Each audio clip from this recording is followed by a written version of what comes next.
Hey everybody, this is Sherry, and we're going to make a card with the Hello Lovely stamp set from Concord and Ninth, and I will make sure I put the colors that I use on the screen. So here I'm doing the YR quadruple zero, triple zero, double zero, and O1 marker, and you'll notice that I did not put down a base color because I wanted this to be a very light pastel and very soft looking coloring job, that I decided that if I put down my base color, it makes it too intense and I couldn't get that soft look that I wanted. So I decided to forego the base color on this entire image, but I always do still start with my darkest, my mid-tone, and then my lightest, and then I'm going over it with my colorless blender to again just soften up any hard lines and to make this feel a little more pastel, a little more peach, pale peach, instead of something that might look orange had I put the base color in. And so I'm just finishing up my coloring here of the large flower, and guys, I don't know what kind of flower that is, so it doesn't say on the package, so I colored it what I wanted it to be. I don't know what any of those flowers are supposed to be. So I think that's the fun part about flowers, is that flowers come in so many shapes and sizes that you can make it the color and the look any way you want. And it's just something that's relaxing to me. I love it. I feel like that, you can almost not mess up a flower at all. So there's very few things you could do to flub it up. So I think that's why I enjoy it so much.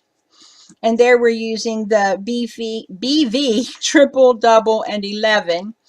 And again, there was my 11. Then I went in with my double and then my triple. And I'm just going to finish that one up. And then we're going to move on to the other 4 flowers that are the next largest in the batch. And I just think I love those flowers. I love that one and the orange one in the center. I kind of just didn't like the way the purple one turned out, but the other ones I really enjoy. And I think it's because there's more flat space for me to color on. I think that's why I am drawn to those kinds of images. But they're really fun. And guys, if you have a chance to try them, try them. You can't mess them up. You really can't. And you could even do them with some ink blending. And if you have one of those little sponge daubers that go on your finger, you could use that too. And it would be just as pretty. And so I'm finishing up the yellow, and I didn't make you watch the entire thing because I do color them all the same way, but I still wanted you to see how I put it together and what I was going for as far as the look I was hoping to achieve. So I don't make you watch every one of them because I know you'd want to like smack me and say, move it, Sherry. So now here we're going to do Y23, 17, and YR31. And I went in with my YR31, then my Y17, Y23, and then my YR31 for the center for my highlight. Sorry guys, I didn't mean to flub that one up. And again, I go over it all with my colorless blender. Now, I don't go over any of the petals, or very lightly go over the petals that are in the back, because remember, anything that's darker appears to be behind something. So I wanted to make sure that I didn't take too much color out of those. And now I just bring you in here where you can see how I do this, and you get a little bit of a closer look. And I am doing Y17. I thought I had it that way. I must be nuts. I don't know what I'm doing. So I use the Y17, then the Y23, and then the YR31 for my highlight. That time I'm saying it right, guys. I apologize. But I just wanted Jens to be able to see a little closer what I was doing.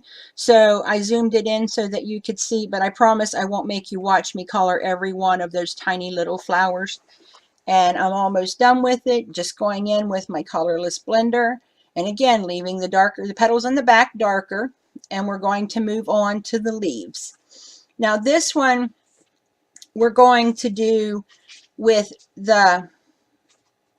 I'm saying that, but that's the wrong thing on the screen, and I will try to fix it, because I do G40, 43, and 46 for these colors, also including my colorless blender. Use my 46 at the tip. It's the darkest.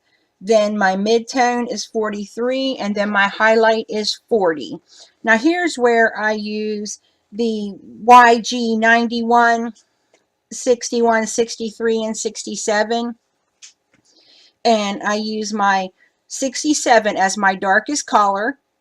Then I go to my 63, and then my 61, and then I do 91 for YG 91 for my highlight. And I got those colors off of the Sandy Allneck Copic coloring chart.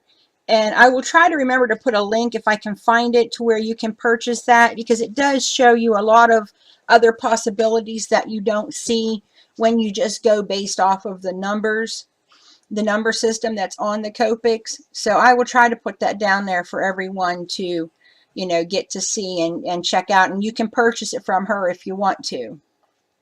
And I will make sure I go back and put the correct colors for the first set of leaves, which are G40, 43, and 46. And now it doesn't show, I don't know how I lost it, but at the end of this, I go all the way around the flower cluster with B quadruple 0, triple 0, and my colorless blender. And like I said, I don't know what I did with that part of the video, but I do it. Now we're going to go in with the Hampton Arts, the Prayer and Cut Stamp and Die set. And I've got a piece of acetate down there so that I could check and make sure that I've got this exactly where I want it and lined up the way I want it. And I decide that I like it. But if you noticed, I went over it with my Versamark ink pad first. I don't know how other people can do it, but that VersaFine Onyx Black ink, it dries so fast that I can't get it embossed in time. But if I put the Versamark behind it, I have, you know, time to spare and I don't have to rush.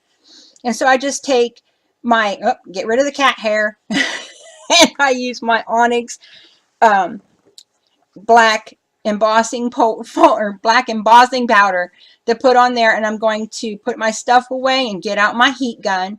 I make sure I heat through the front till I've got all of the powder melted, and then I go over the back to help try to minimize the warping.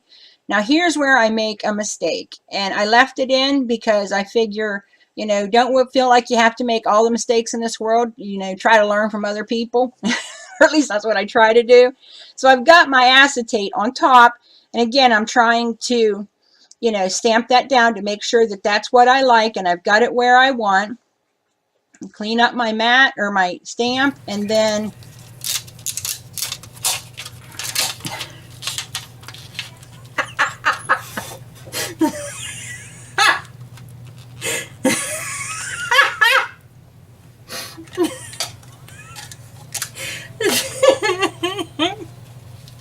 Okay, let's do this, sir. Come on, you can do it. Come apart!